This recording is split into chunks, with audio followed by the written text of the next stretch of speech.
I think that the objective of what's being presented here this evening is that your job is to determine that what GGP is presenting is meeting the objectives of the definition that has been approved by the Common Council.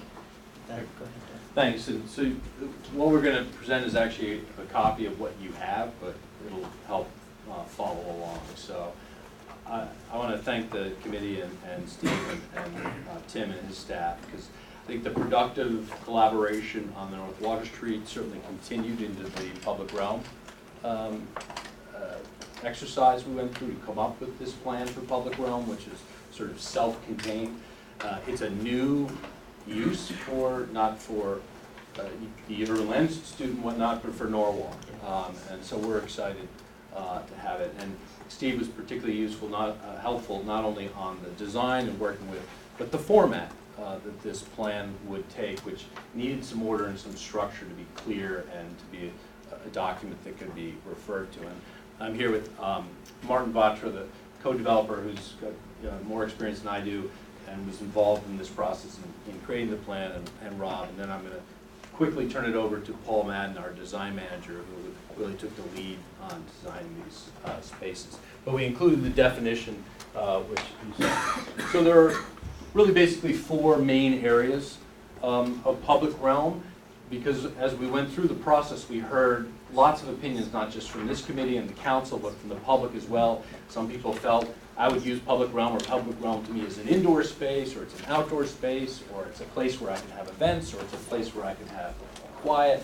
So we did a few things. On level 1, on the exterior, level 2 on the interior, but then we've added 2 key new components that didn't exist back in October. And again, I'll let Paul and others go into that in more detail. In addition, the requirement, which originally started back in the previous plan as sort of 2 to 4% of, I think it was public entertainment or arts and culture space, is a 5% requirement of public realm space. So that's about 53,000, a little over 53,000 square feet of space. When we have combined all these areas and we have pulled back and reduced the area based on some comments we heard along the way, and Paul can go into that as well, we've ended up with over 80,000 square feet of public realm. This to me is satisfying. One, I think it's a public space, right? And that doesn't even include a lot of the concourse, which is yet another 100 and some thousand square feet. Our buildings are open and they're much more available to the public than a typical office building or residential building, which I think is key to stitching this downtown upper and lower West Avenue together. Plus, it creates variety, and if for some reason someone says, you know, this isn't quite what I had in mind for public realm, there's still an abundance of space, a sort of a buffer, so to speak, that allows, we think, everybody to find something here in the variety of public realm. So we're really pleased that we ended up, I think, in a place that really didn't exist over a year ago. It formed through the ad hoc committees and really came into some clarity back in October. With that, I'll turn it over to Paul. Thanks. I'm Paul Madden with the GGP development team. I oversee the design. I'm going to replace Robert Berry, who's our architect now, who unfortunately couldn't be with us, and just kind of very quickly highlight some of the design of these areas and how we've defined those areas and spaces. So we're looking at the street level plan, and part of the project's initial goals has always been to line West Ave with retail and really activate the West Ave corridor along our project. We're doing that planned with a number of food and beverage, mixed retail, health and wellness uses. The idea is, from the overall massing of the building, has been really to address the corners, both south at the church as well as to the north end and the entrance onto 95 North. And then obviously create a gateway at North Water Street. This is where we've kind of identified 3 main plazas. Shall I go through? Thanks. You want me to go back, or? No, that's fine. The first plaza is our Southwest Plaza. It's really our main pedestrian gateway to SoNo. We have a few uses that we see happening. It's really meant to be a civic space, a flexible space. We're adding a number of streetscape elements, but really we want this to be active all the time with use of the interactive fountain element, signage, planting, benching, as well as create zones for our tenants to help activate these spaces as well, and we'll go into that in a little bit more detail. Let me know if I'm in. There you go. Yeah. Thanks. So this is the current design of the plaza. We have our typical tree-lined streets. We basically have identified this as our main plaza area. We've offset it from the curb so that you still have the pedestrian circulation. We've added this curved element, which is one part signage, one part bench, one part planting, as a sculptural element really to define that gateway. You see a line that we've identified here, and you can see it in the diagrams as well. That area inside the building is not being counted as our public realm, and that's consistent along West Avenue, as well as in a couple of the areas on some of the other plotters on the inside, where we'll be working with our tenants to develop the right program for them to participate and activate those areas. Here's a cross section showing the curb. It's at a bit of an angle, but you can kind of see the proportion of the plaza as it relates to the human scale, as well as the corner element. Our second area that we've identified is the north side of the North Water Street intersection. And again, this is an area that that is going to be anchored by our retail spaces.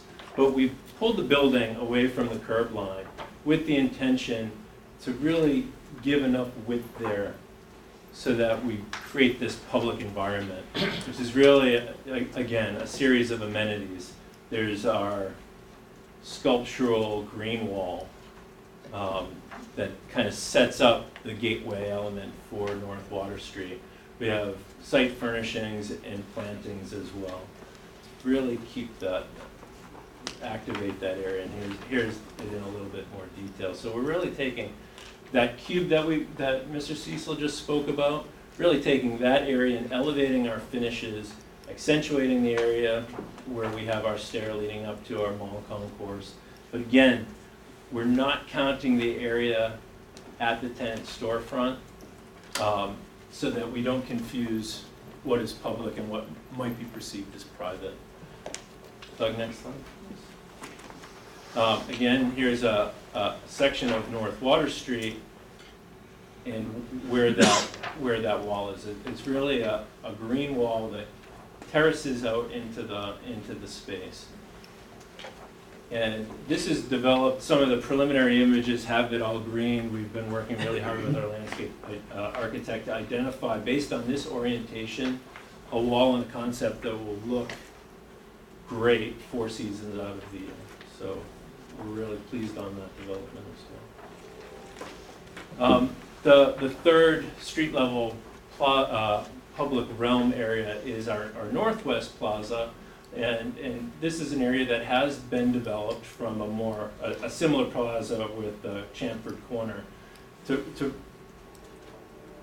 more of a linear element that speaks more about an exiting element. We're really looking at not necessarily counting on direct foot traffic for these retail spaces. In fact, we really see that their entrances being almost more so from the parking deck, but really create a wall and a space that could be activated by the tenants in public and programming, but very much is an exiting moment as you turn the corner and enter more. And so we're doing that by a series of terraces and planting beds that kind of define that corner. We have a patio that's up on grade where we see another area of seating, chairs, plantings. Again, there's pavement that highlights connection points to the building. We've also kind of elevated the landscaping as you kind of move up the exit ramp on this plaza. I just want to ask a question, Jim. I think, help me with the northwest corner, because I thought there was a condition in what the council usually passed that mentioned something about the northwest corner was not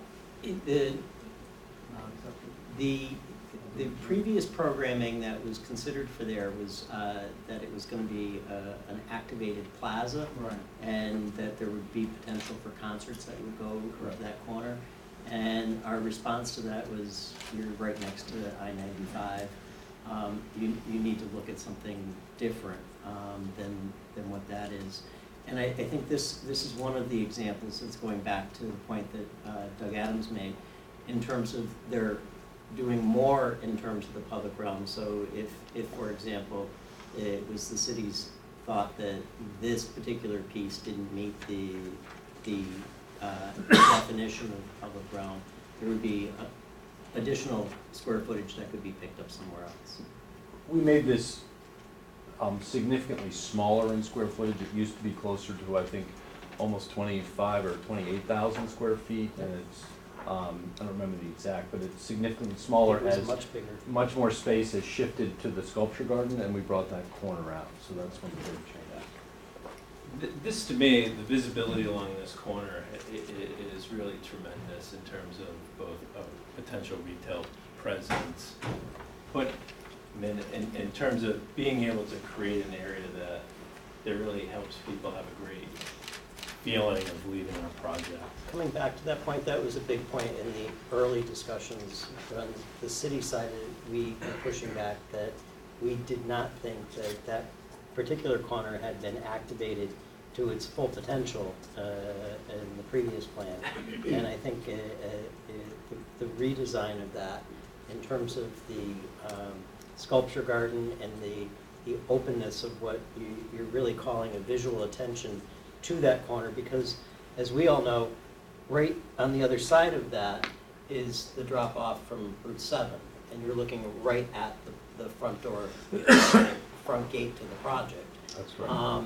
And so from our standpoint, we were really saying that, that corner needed to pop. And obviously, we want that whole corner to be, in terms of landscaping and everything, to really define the project.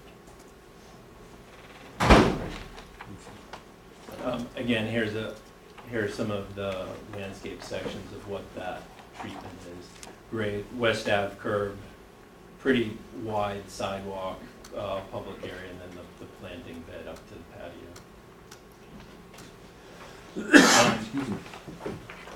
I just wanted to quickly note a couple of the items that I didn't touch on in the previous slides that we've used to calculate at the street level are the pedestrian crosswalk improvements. Those are just being elevated and they are included in the public realm. The next level are level 2, which is our mall level 1. We've identified 3 spaces in our project.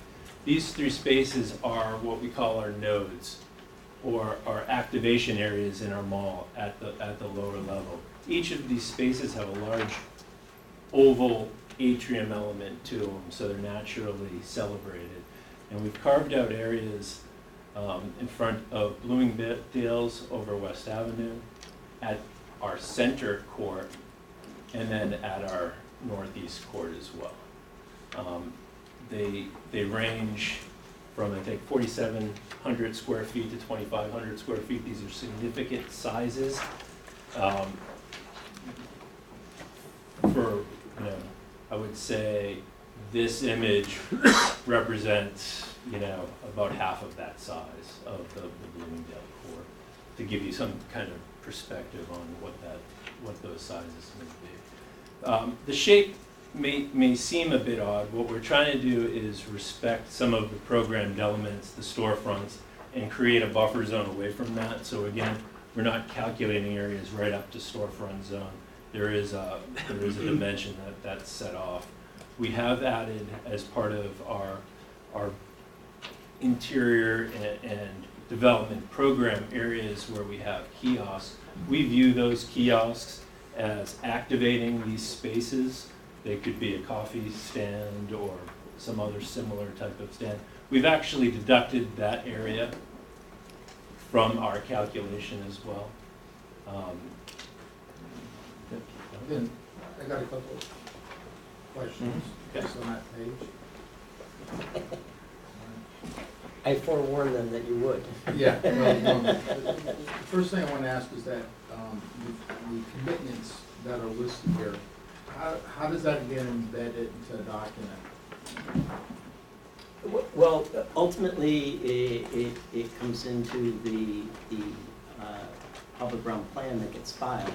And if there's changes associated with that, as we've previously discussed, that needs to come back before both the redevelopment agency and the common council. What if the changes don't meet the threshold to come back to? Threshold There's a of- variety of changes, but is there a threshold where Where- they make changes but it doesn't come back?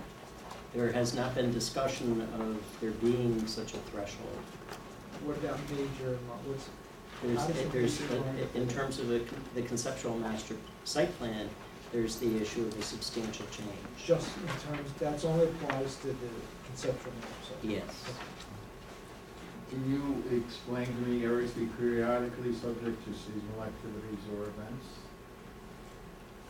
Correct. Do you wanna- At different times of the year, whether it be Christmas is the most obvious one that comes to people's mind and others, we have displays, or we'll have a Santa Claus, or we'll have, Easter things that we have to put somewhere. And these are the areas, these three areas in particular that are the typical areas where we would have those events. And again, it's part of coming back to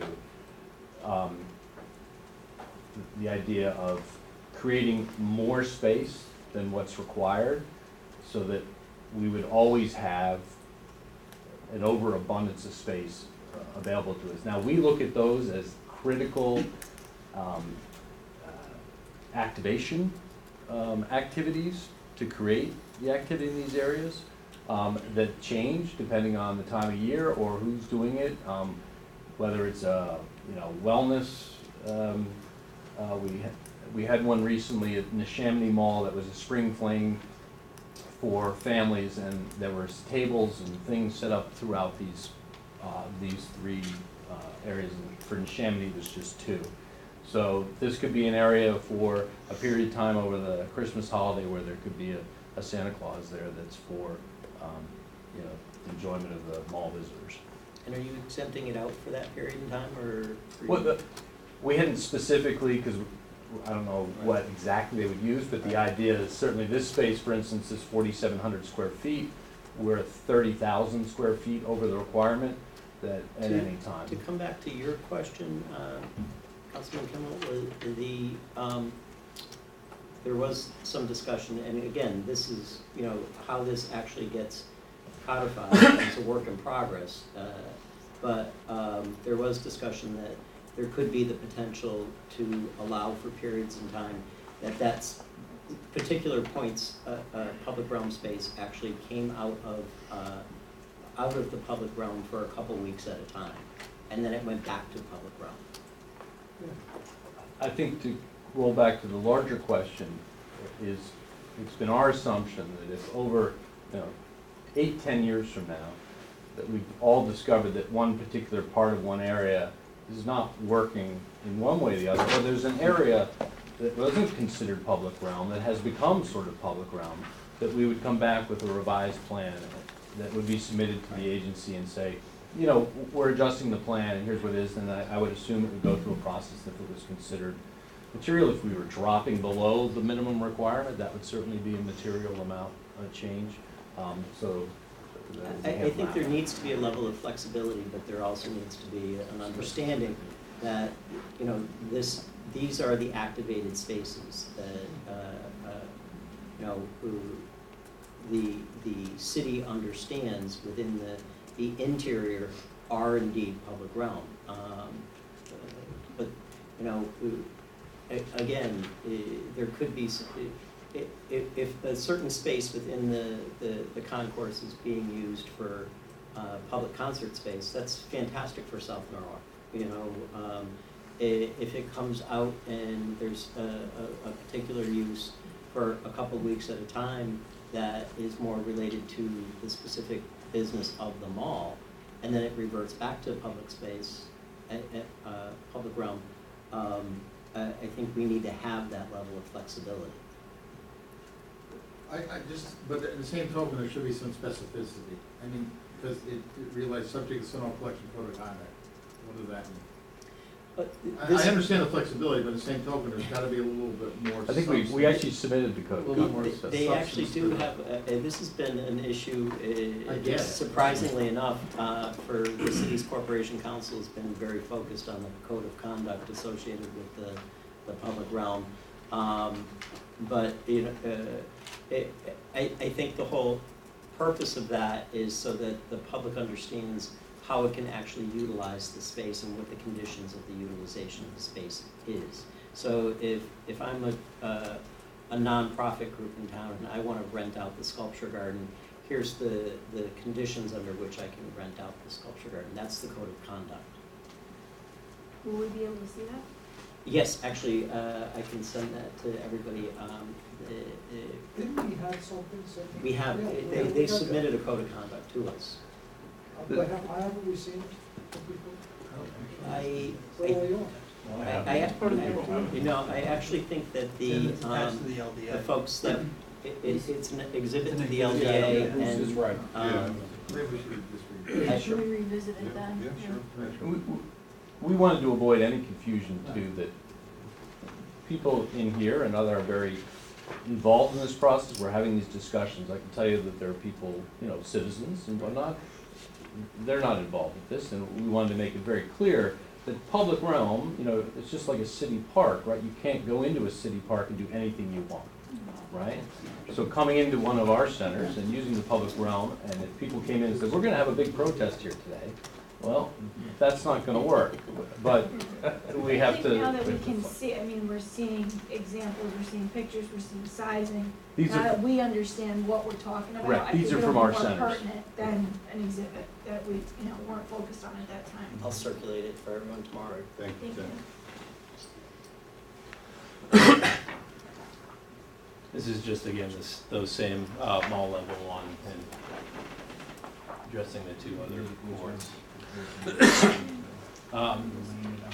The next public realm space, and this is something that our development group has been very excited about, is bringing the public realm vertical through the project. And this is our mall level 2, and it's what we've termed the sculpture garden, where the original submittal had this chamfered. We've squared that off and oriented the space northwest, kind of just above 95 along West Avenue. And the idea is this is a place off of the mall concourse that is still a flexible space and accommodate multiple uses, but is really, the inspiration comes from the MoMA Sky Garden and similar sculptural garden and areas. Doug, can we Sure, move sorry. on to the next one, touch on it? This is a developed sketch, and just, it can be a little confusing. The streetscape is 2 levels below our sculpture garden.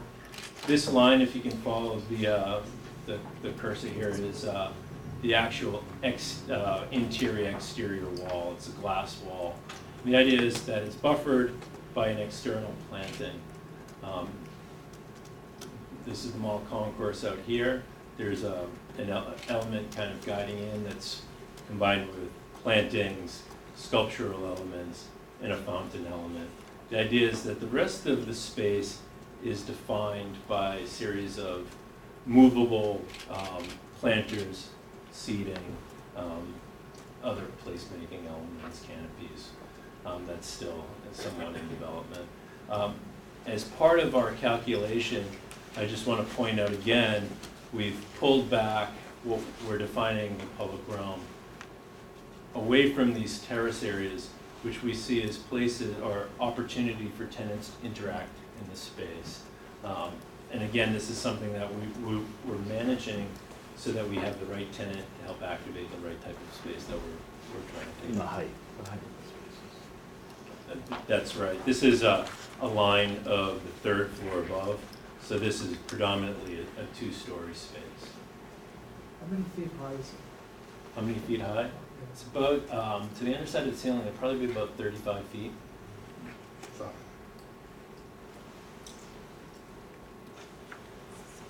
And then the last is our, what we're calling the SoNo Garden, which is east facing over the Norwalk River.